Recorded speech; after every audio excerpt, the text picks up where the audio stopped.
What's going on today, guys? It's like November 15th, something like that. Hey dummy, it's the 19th today. We're getting out our follow-up fertilizer rounds after seeding on fescue, looking at spot spray and any weed issues we have, and also gonna be proactive on some POA Annua control, so stay tuned.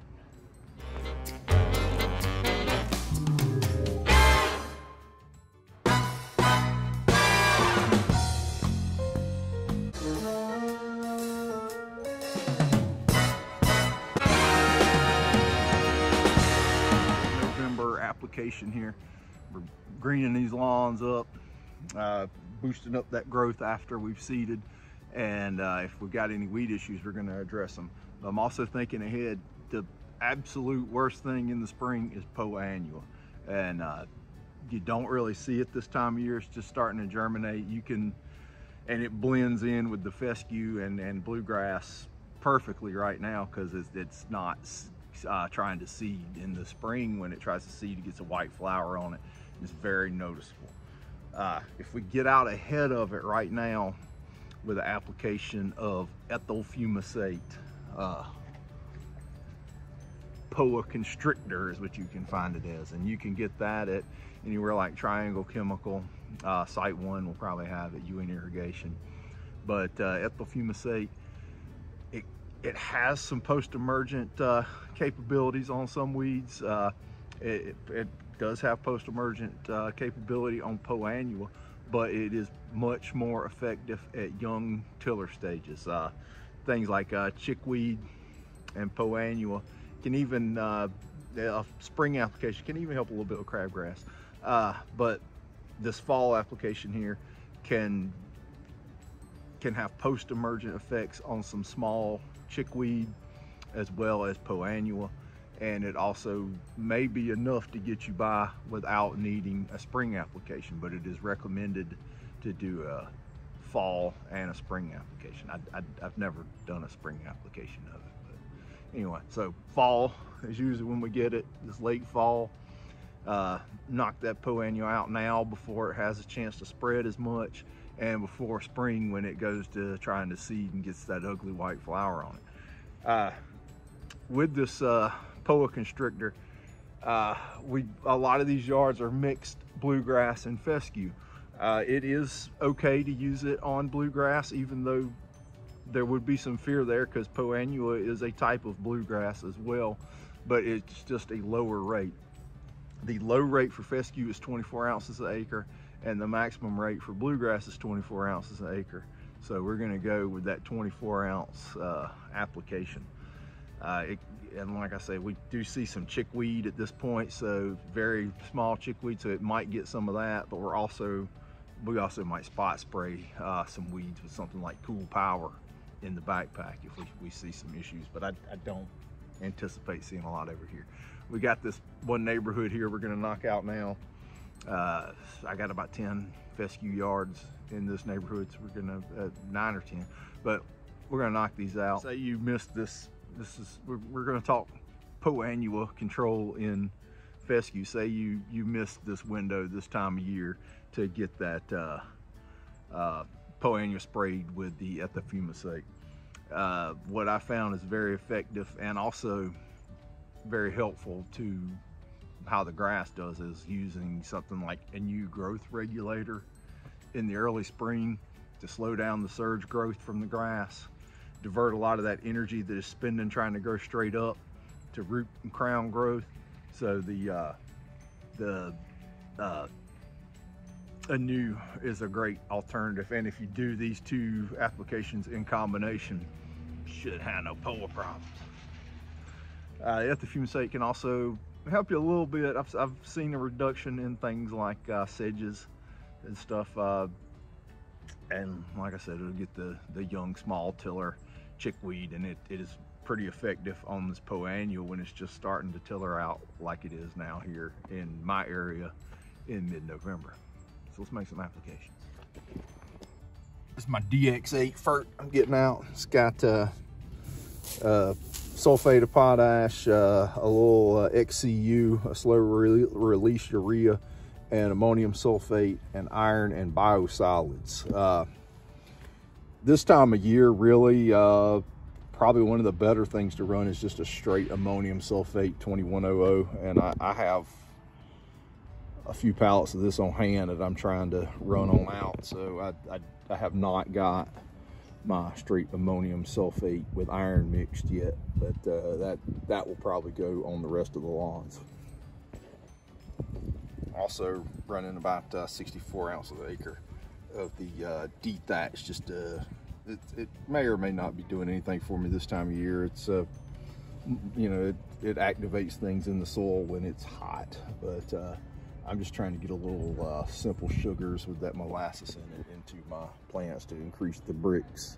I've seen like I had some success holding color in colder weather when I've made just that light application of something with molasses in it.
This one's next. I started this one new like 2 years ago. The first year it struggled a bit and we lost a fair bit of it.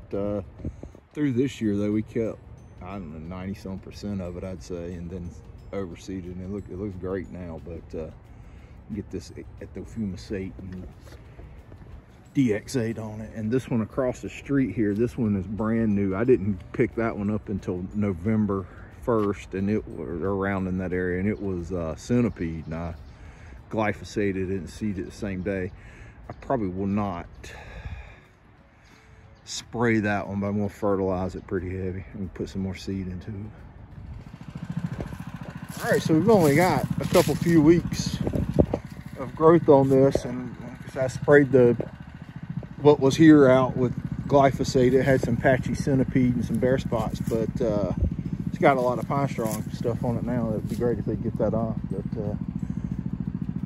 overall not so bad. I'm gonna fertilize it up, and that boost ought to really get this jumping. Okay, the one that's brand new, I'm gonna run a little bit more seed into it.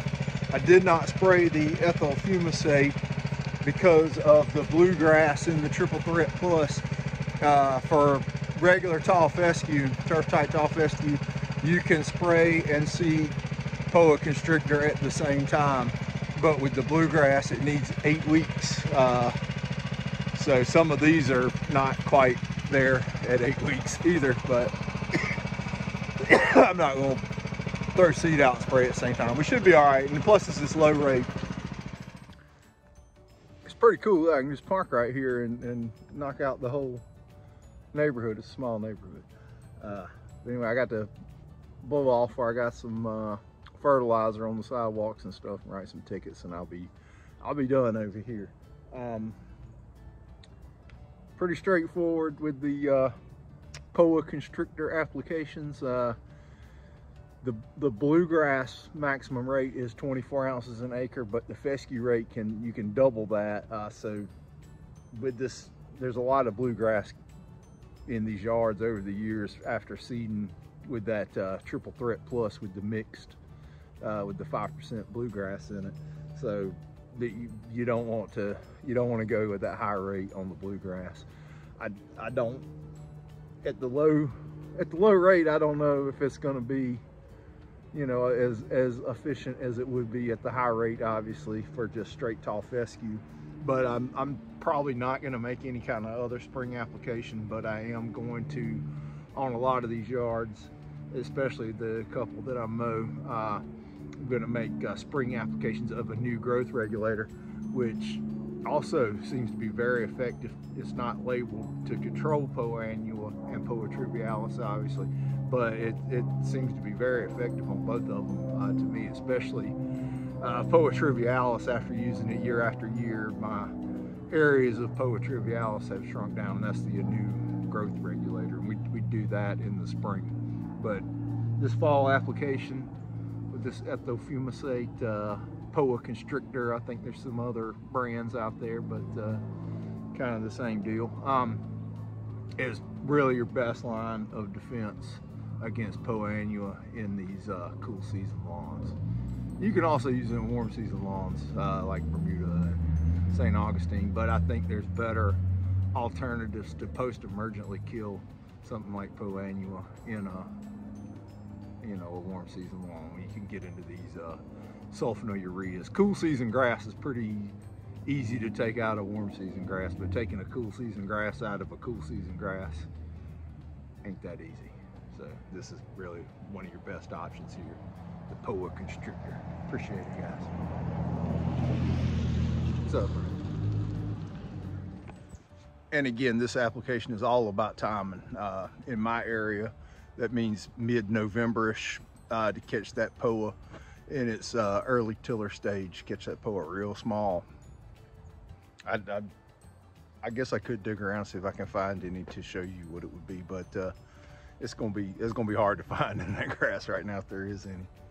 So just take my word for it. Another thing on the Poa constrictor label, it does say do not apply with a flood jet nozzle, which the Permagreen Triumph sprays with a flood jet nozzle. But you can throw a lot of that stuff out the window when it comes to the Permagreen. The reason it says that is because even coverage is pretty important for this product to work right. And if you use the Permagreen properly, you're getting good even coverage. So I've never had an issue with that. Oh yeah, and don't forget you can get sweet triple threat gear at southernseedsinc.com. I'm still looking for that free pizza. I don't want no Domino's or nothing either. You gotta give me something good, man. Well, if I sell any hats, tell them I sent you.